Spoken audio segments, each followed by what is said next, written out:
So hello and welcome friends, শখের blogger, Hangla Riders and travel হক্সিডের আরও একটি নতুন ভিডিওতে সকলকে ওয়েলকাম। ভিডিওটা আজকের অনেক ইনফরমেটিভ হতে চলেছে। আজকের ভিডিওটা সেভ আরাবল্লী সম্পর্কে। তো বেশি দেরি না করে ভিডিওটা শুরু করা যাক। যে সমস্ত ফ্রেন্ডস নতুন দেখছো ভিডিওটা, সকলকে রিকোয়েস্ট করব চ্যানেলটাকে সাবস্ক্রাইব করতে, আর ভিডিওটা ভালো লাগলে অবশ্যই কমেন্ট করবে এবং সেভ আরাবল্লী হ্যাশট্যাগ অবশ্যই ইউজ করবে।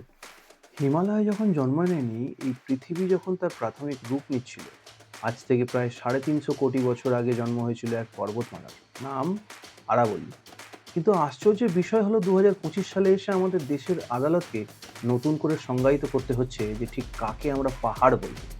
ভারতের উত্তর পশ্চিমাঞ্চলের আবহাওয়া এবং পরিবেশের নিয়ন্ত্রক এই আরাবল্লী আজ কেন খাদের কিনারে, কেন 100 মিটারের একটি নতুন নিয়ম লক্ষ লক্ষ মানুষের জীবনকে ঝুঁকির মুখে ফেলে দিচ্ছে, আজকের ভিডিওতে আমরা এই সংকটের গভীরে যাব। ঘটনাটি শুরু হয় 2025 সালের নভেম্বর মাসে। সুপ্রিম কোর্ট আরাবল্লীকে রক্ষা করার জন্য একটি নতুন মানদণ্ড গ্রহণ করে। নতুন এই নিয়ম অনুযায়ী কেবল সেই সব পাহাড়কেই আরাবল্লী হিসাবে আইনি সুরক্ষা দেওয়া হবে যাদের উচ্চতা স্থানীয় সমতল ভূমি থেকে অন্তত 100 মিটার। আপাত দৃষ্টিতে একে একটি সাধারণ প্রশাসনিক সিদ্ধান্ত মনে হলেও পরিবেশবিদদের কপালে এটি চিন্তার ভাঁজ ফেলেছে। কেন? কারণ আরাবল্লীর একটি বিশাল অংশ ছোট টিলা এবং নিচু পাহাড় দিয়ে গঠিত। বিশেষজ্ঞদের মতে এই সংজ্ঞার ফলে আরাবল্লীর প্রায় 90% এলাকা আইনি সুরক্ষার বাইরে চলে যাবে।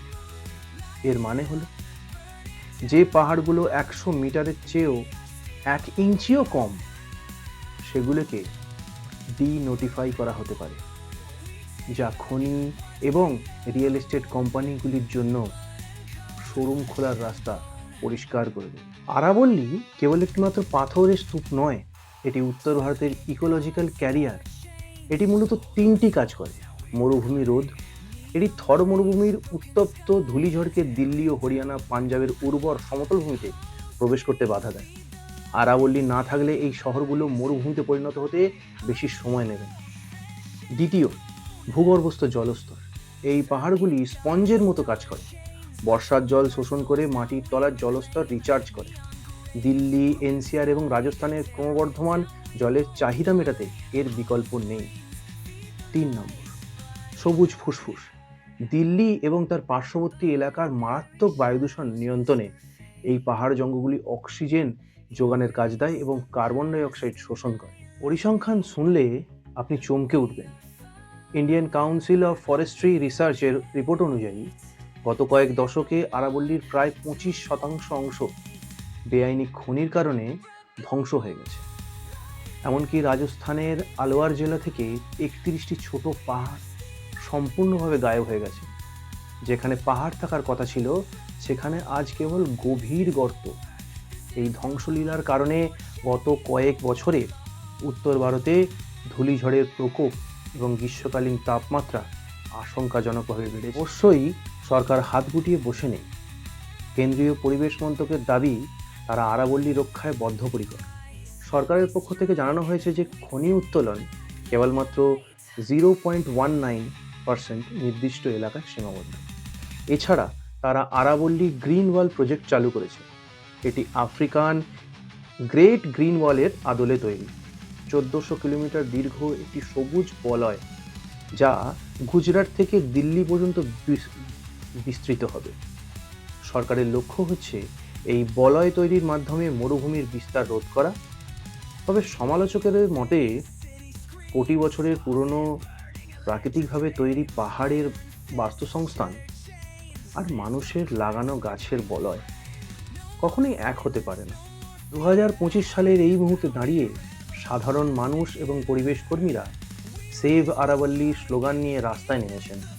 সুপ্রিম কোর্টের এই 100 মিটারের নিয়ম যাতে পুনর্বিবেচনা করা হয়, তার জন্য লড়াই চলছে। কারণ আরাবল্লী যদি শুধু ছোট খণ্ডে বিভক্ত হয়ে যায়, তবে তার জলবায়ু নিয়ন্ত্রণের ক্ষমতা চিরতরে হারিয়ে যাবে। মনে রাখবেন, পরিবেশ এবং উন্নয়ন একে অপরের শত্রু নয়, কিন্তু যখন উন্নয়ন প্রাণের অস্তিত্বকে সংকটে ফেলে দেয়, তখন সেটাকে উন্নয়ন বলা চলে না। আপনার কি মনে হয়, উচ্চতার ভিত্তিতে পাহাড়ের সংজ্ঞা নির্ধারণ করা কি যুক্তিসঙ্গত? আমাদের ভবিষ্যৎ প্রজন্ম কি একটি সবুজ আরাবল্লী দেখতে পাবে না?